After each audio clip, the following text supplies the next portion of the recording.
விவசாயத்துக்கு செய்ய ஆள் இல்லை, வெள்ளத்தில் போய் எழுதி கொடுக்கல. எனக்கு வந்த ரூபாயை 1வது மாதமே நிப்பாட்டிட்டாங்க. 2 வருஷம் வரல. 2000 கொடுப்பாங்க விவசாயத்துக்கு. இப்போ தரவும் இல்லை. உரம் போடக்கூட ஆள் கூட்டாலும் சம்பளம் கொடுக்க எனக்கு வசதி இல்லை. நான் உரத்தை போட்டுக்கிட்டு இருக்கேன். பார்த்தீங்களா, நீங்கள் நிறையாவே பாய்க்க நான் தான் உரம் போடுறேன்.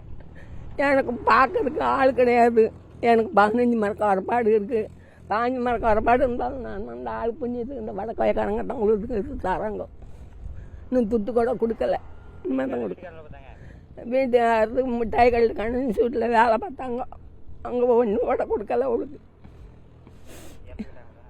எங்கள் வீட்டில் இறந்து போயிட்டாங்க. முதலாளி இருக்க தண்ணி நல்லா செஞ்சாவும் முதலாளிக்கு பிறகு செய்யலை. முதலாளி செத்ததும் அவளும் நின்றுக்கிட்டாவும். வேலைக்கு போகாமல் நின்றுக்கிட்டாவும். போங்க நாங்கள் போக மாட்டேன்ட்டாவும். விவசாயம் பார்க்க ஆள் துட்டு இல்லை. ஆள் மொத்தியிலேருந்து உரம் பட்டம் தான் 100 ரூபா கொடுத்தா தானே போடுவாங்க. நான் தான் வரத்தை போட்டுக்கிட்டு.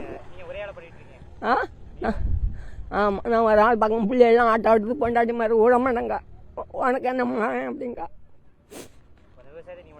நான் தான் பட்டுருக்கேன். சம்மந்தி மழை கொண்டாந்தா அவளும் அவள் தான் இருக்கா. எனக்கு விவசாயத்துக்கு நீங்களாக இருந்து ஏதாவது எனக்கு ஒதுக்குன்னா, மாடி சார்பாக எனக்கு ஒதுக்குன்னா நான் கொஞ்சம் நல்ல மாதிரி எந்திரிச்சுக்கிடுவேன். விவசாயத்தில் எனக்கு அடி வந்துக்கிட்டே இருக்குது. காப்பி உளுந்து கூட இந்த வருஷம் எனக்கு கிடையாது. உலகத்தில் எல்லாத்தையும் கேட்டுக்கிடுங்க. அரசாங்கத்தில் எனக்கு அது ஏதோ உதவி செய்யணும். என் வீட்டுக்காரர் இறந்து போயிட்டாரு. யாரும் எனக்கு ஒன்றும் தரவும் மாட்டேங்காவும்.